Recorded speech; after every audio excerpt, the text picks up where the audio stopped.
Salut et soyez bénis de l'Éternel. Je rends grâce à Dieu pour cette autre opportunité de parler de la parole de Dieu, de partager avec vous la parole de Dieu. Euh, j'ai eu à cœur de partager avec vous une vision que j'ai eue il y a quelques années. Et cette vision représentait clairement les deux chemins. Elle représentait clairement les deux chemins. Et ce que je voyais dans la vision, c'était à mon moment de prière. J'étais en train de prier et subitement mes yeux se sont ouverts. Et j'ai vu une foule de personnes qui avançaient sur un chemin très large, un chemin spacieux très large. Et ils avançaient en foule. Et il y avait comme devant eux toutes sortes d'instruments, des choses personnelles qu'ils utilisaient régulièrement dans leur vie. Donc devant chaque personne, il y avait comme des instruments, je ne sais pas, des choses qu'ils utilisaient euh, régulièrement, tous les jours, ou je ne sais pas, à chaque occasion. Et leur cœur était tellement attaché à ces choses. Et laissez-moi vous dire que ces personnes n'étaient pas des non-croyantes, mais c'était des chrétiens, c'était des personnes qui avaient déjà accepté Jésus-Christ dans leur vie. Et ils avançaient en foule. Et quel n'était pas mon étonnement de voir au bord de cette route un être. Et cet être-là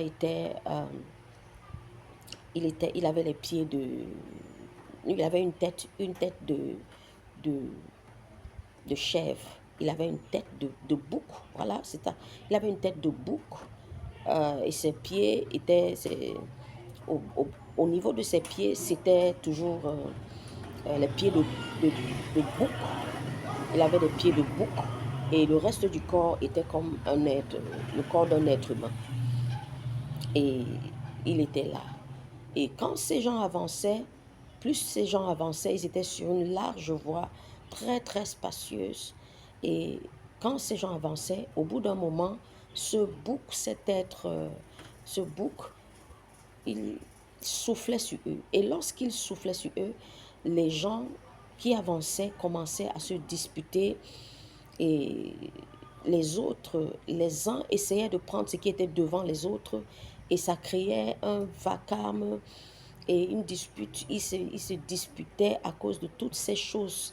Ils étaient vraiment en train de se disputer, de se quereller, de se bagarrer à cause de ces choses qui étaient devant eux. Et moi, maintenant, je regarde à l'horizon, je vois qu'ils sont en train de s'avancer vers un gouffre plein de feu.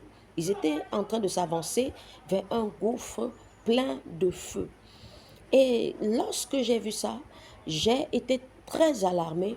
J'ai commencé à les appeler, à leur faire signe, mais personne ne m'écoutait. Ils étaient trop concentrés sur ce qui était devant eux, étaient trop concentrés en train de se disputer, étaient très concentrés en train de se quereller, étaient très concentrés en train de se bagarrer à cause des choses qui étaient devant eux. Et puis cette scène est passée et j'ai vu, après cette scène, j'ai vu le Seigneur Jésus-Christ qui remontait et venait vers nous parce que j'étais en train de crier à ces gens-là. Oh, il y a un gouffre devant, faites attention, il y a le feu devant, vous allez tomber dans le gouffre parce que plus les gens avançaient, plus ils entraient dans ce gouffre. Les gens tombaient dans le gouffre et c'était l'horreur, c'était terrible, c'était terrible, c'était terrible. Alors, au bout d'un moment, j'ai vu le Seigneur Jésus-Christ venir. Et pendant que je criais, le Seigneur Jésus me dit, ma fille, il ne t'écoute pas. Il ne t'écoute pas. Il dit, mais Seigneur, qu'est-ce qu'on peut faire? Il dit, ils sont tellement concentrés sur leur vie, sur ce qui est dans leur cœur, sur les choses qui sont comme des idoles dans leur cœur, et ils ne peuvent pas t'écouter. Il dit, ils ne peuvent pas t'écouter. Et j'étais tellement choquée. Je dis, mais qu'est-ce qu'on peut faire? Et finalement, la scène est passée et je me retrouve maintenant sur un chemin très étroit qui montait sur une colline ou alors sur une montagne. Sur une montagne. Et le chemin était tellement étroit, tellement petit. Et j'ai vu à l'entrée de ce chemin étroit, il y avait un ange énorme. Il y avait un ange tellement grand, tellement énorme. Et il était tellement en joie, il était tellement content, il était tellement rayonnant et il louait le Seigneur et tout. Cet ange était vêtu comme les soldats romains étaient vêtus avant. C'est comme ça qu'il était vêtu. Si vous voyez un peu l'image des soldats romains avant, c'est comme ça que cet ange-là était vêtu. Et il était tellement content, tellement j'ai été enthousiasmée par sa joie. Et je le regardais, voilà, je le regardais. Et je voyais les, les gens passaient devant lui pour prendre le chemin étroit. Et ces gens qui passaient devant lui étaient habillés en blanc. Ils étaient vêtus de vêtements blancs. Et ils passaient devant lui. Et quand quelqu'un passait devant lui, mais il faut dire que ce chemin était vraiment désert. Il n'y avait pas beaucoup de gens là-bas. Il n'y avait pas beaucoup de gens qui passaient par là. C'était par compte-gouttes des personnes qui passaient par là. Et quand il passait, il montait, ce n'était pas facile. Ce chemin était très difficile. Il y avait trop de cailloux, trop d'obstacles. Ce chemin était vraiment pénible, vraiment difficile. Mais la chose qui m'a plu, c'est que ces gens qui passaient par ce chemin étaient très joyeux. Ils avaient la joie, ils avaient la paix. Et malgré les difficultés qu'ils avaient à monter, ils montaient dans la joie, dans la paix et ils avançaient. Et ils avançaient. Et ils avançaient. Et c'était tellement, à la fois, c'était réjouissant, c'était magnifique de leur voir. Mais la chose triste, c'est qu'il n'y avait pas trop de gens sur ce chemin-là. Il n'y avait pas trop de gens sur ce chemin.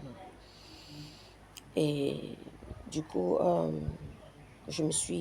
quand je suis sortie de cette vision, je me suis souvenue de la parole de Dieu.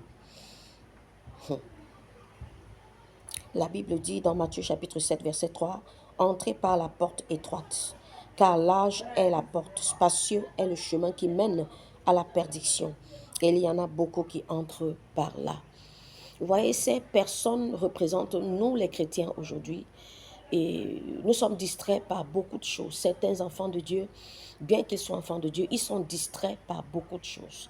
Et il y a des gens à qui l'on a prêché en leur faisant croire à tout ce qui est charnel, en leur faisant croire à tout ce qui est visible, en leur promettant les richesses de ce monde, en leur promettant le voyage, en leur promettant des choses qui appartiennent à ce monde et le mariage, le bonheur de ce monde et tout. Or, le Seigneur Jésus ne nous a pas promis ces choses de cette façon.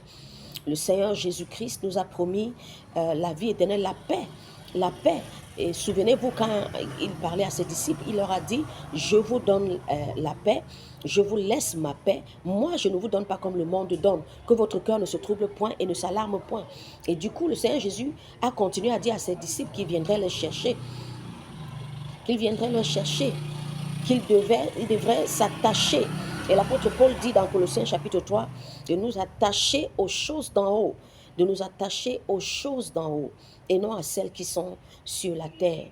Donc, mais plusieurs chrétiens, plusieurs enfants de Dieu sont focalisés sur les choses de ce monde, sont focalisés sur le bien-être de ce monde. Je ne dis pas que on ne peut pas se réjouir des choses qu'on a. Non, non, non, c'est pas ce que je dis. Mais nos cœurs ne doivent pas s'attacher à ces choses. Nos cœurs ne doivent pas s'attacher à ces choses. Nos cœurs doivent s'attacher au Seigneur Jésus-Christ. Car c'est lui qui est mort pour nous et non ces choses. C'est le Seigneur Jésus qui a donné sa vie pour notre salut et non ces choses. C'est le Seigneur Jésus qui s'est offert pour notre salut et non ces choses. Donc voilà les choses auxquelles nous devons les choses auxquelles nous ne devons pas nous attacher. Les choses de ce monde. Hein? La parole de Dieu le dit. N'aimez point le monde, ni les choses qui sont dans le monde. Et si quelqu'un aime le monde, l'amour du Père n'est point en lui. Donc, nous sommes appelés en tant qu'enfants de Dieu à prendre le chemin étroit, et non le chemin spacieux, à marcher dans les voies de Dieu, à marcher selon la parole de Dieu, en marchant selon les œuvres, selon la volonté de Dieu. Voilà, c'est ce que je voulais dire. Et en vivant selon les préceptes du Seigneur. La parole de Dieu dit que la crainte de l'Éternel est le commencement de la sagesse. La sagesse, ce n'est pas chercher à s'accaparer. La sagesse divine, ce n'est pas chercher à s'accaparer des choses de ce monde, à avoir possédé toutes sortes de choses et au détriment du salut que le Seigneur Jésus-Christ nous a donné. Au détriment du salut que le Seigneur Jésus-Christ nous a donné. Donc, je voudrais nous encourager aujourd'hui à chercher la face de Dieu, à chercher l'essentiel, à chercher l'essentiel. C'est Jésus-Christ qui est l'essentiel. C'est Jésus-Christ qui est le chemin, qui est la vérité et qui est la vie. Et personne ne peut aller au Père si ce n'est par lui. Voici donc le temps de la repentance. Nous voyons nous-mêmes ce que ce monde devient. Continuons à nous abandonner à Dieu, continuons à nous attacher à Dieu, continuons à suivre ses voies, continuons à marcher dans ses voies et à marcher selon sa parole et à marcher selon sa volonté. Le Seigneur veut faire quelque chose de nouveau dans ta vie. Le Seigneur veut que tu sois un instrument qu'il utilise pour toucher les cœurs des autres, pour transformer les vies des autres. Le Seigneur veut faire quelque chose de nouveau en toi. Il veut tellement toucher ton cœur que tu te disposes pour être une bénédiction pour d'autres personnes, afin que tu sois un canal par lequel il va passer pour toucher, transformer d'autres personnes. Oui, c'est la volonté de Dieu. Ça, c'est la volonté de Dieu. C'est le désir de Dieu. Donc, aujourd'hui, j'ai eu à cœur de nous parler de cette vision. Le Seigneur m'a mis ça à cœur de nous parler de cette vision, afin que nous soyons éveillés. Oui, afin que nous puissions veiller d'ailleurs, afin que nous puissions véritablement veiller en toutes choses, que nous puissions veiller sur nos voies, que nous puissions veiller sur nos pensées, que nous puissions veiller sur nos cœurs, que nous puissions veiller en tout. La parole de Dieu dit, ce que je dis, je le dis à tous, veillez, veillons à marcher selon la parole de Dieu, selon le Seigneur. Veillons à mettre en pratique sa parole tous les jours. Veillons par la foi à ne pas mettre dans nos cœurs des choses qui nous éloignent de Dieu. S'il y a des choses dans ta vie qui t'éloignent de Dieu, je voudrais te conseiller ce matin de les mettre de côté. La parole de Dieu dit que servirait-il à un homme de gagner le monde entier, de gagner le monde s'il se perdait lui-même. S'il y a des choses dans ta vie qui ne glorifient pas Dieu, s'il y a des choses dans ta vie qui font obstacle à ta relation avec le Seigneur, s'il y a des choses dans ta vie qui font obstacle au Saint-Esprit, il faut les mettre de côté et avancer pleinement avec le Seigneur dans le service qu'il t'appelle à faire. Je suis persuadée dans mon esprit qu'il n'y a personne sur cette terre qui est venu pour rien. Nous tous, nous avons quelque chose à faire avec le Seigneur. Donc, je voudrais vous encourager à avancer avec Jésus-Christ. Je voudrais vous encourager à mettre de côté ceux qui ne glorifient pas Dieu, à chercher la face de Dieu tous les jours, à chercher à connaître quelle est sa pensée, quelle est sa volonté, quels sont ses désirs. Oh, bien-aimé, il y a une urgence. Il y a une urgence dans mon esprit. Et beaucoup de gens se rendent compte qu'il y a une urgence dans leurs esprits.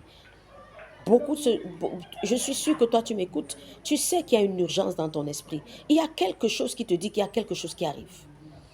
En toi, tu ressens et tu sais qu'il y a quelque chose qui se prépare. Et il y a beaucoup d'enfants de Dieu qui m'ont confirmé ces choses-là. Il y a quelque chose qui se prépare.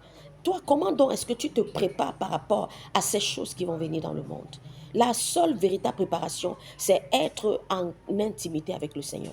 C'est laisser le Seigneur agir dans ta vie. C'est que tu laisses que tu puisses connaître Dieu davantage. Que tu puisses avancer avec Dieu. Que tu ne sois pas stagnant. Refuse la stagnation dans ta relation avec Dieu. Refuse la stagnation. Et avance, passe du temps avec le Seigneur. Passe du temps avec le Seigneur. C'est lui seul qui peut te montrer et te donner ce qu'il te faut. Passe du temps avec le Seigneur. Celui qui peut te rassasier, c'est Jésus. Il n'y a pas d'autre personne qui peut te donner la satisfaction de ton âme. Il n'y a personne d'autre qui peut te donner la satisfaction parfaite. Passe le temps avec le Seigneur, cherche sa face. Donne-toi à lui, abandonne-toi à lui. Il est le chemin, la vérité et la vie. Il n'y a personne d'autre. Il n'y a personne d'autre, il n'y a rien d'autre. Bien-aimé, que le Seigneur te bénisse. Passe le temps avec Dieu. Au nom de Jésus-Christ. Amen.